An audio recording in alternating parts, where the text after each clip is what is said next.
হল জোনা বিধানসভা সমষ্টিত আমাৰ জাতীয় কংগ্ৰেছ দলৰ দুটাকে ব্লক কমিটি আছে। এই ব্লক কমিটিটো এতিয়া বৰ্তমান য'ত আমি প্ৰগ্ৰাম কৰি আছোঁ সেইটো হ'ল চিমেণ্ট চিৰিটঙালী ব্লক কমিটিৰ অন্তৰ্গত এটা গাঁও পঞ্চায়ত। আৰু এইটো হ'ল চাওক, ভুৱন পেগুৱে ইতিমধ্যে গম পায় যে ৰাইজে ভুৱন পেগুৰ পক্ষত নাই। এইটোৰ কাৰণে এইবাৰ নিৰ্বাচনত ভুৱন পেগু জিকিবৰ কাৰণে তেখেতৰ এটাই সূত্ৰ, এইটো হ'ল সন্ত্ৰাস, গুণ্ডা বাহিনী লগাই মাৰপিট কৰিব লাগে।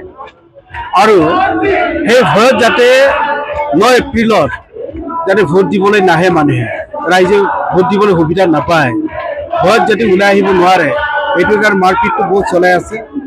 তাৰপিছত ৰাইজ কিন্তু ওলাই আহিব, কাৰণ পৰিৱৰ্তন বিচাৰিছে, ভুৱন পেগুৰ গুণ্ডাগিৰি ইয়াত আঁতৰাব বিচাৰিছে।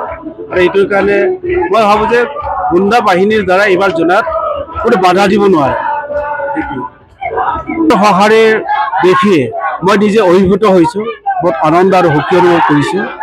এইবাৰ ৰাইজ মাৰ বান্ধি ওলাইছে। সেইটোৰ কাৰণে এইটো চাওঁ, তেনেহ'লে আজিলৈকে চাওঁ যে 50,000ৰ ওপৰত তাৰমানে ভোট পাই জিকিম বুলি মই ভাবি আছোঁ। আৰু 9 তাৰিখলৈকে আছে, যিহেতুকে বেছি ক'ব পৰা নাযায়।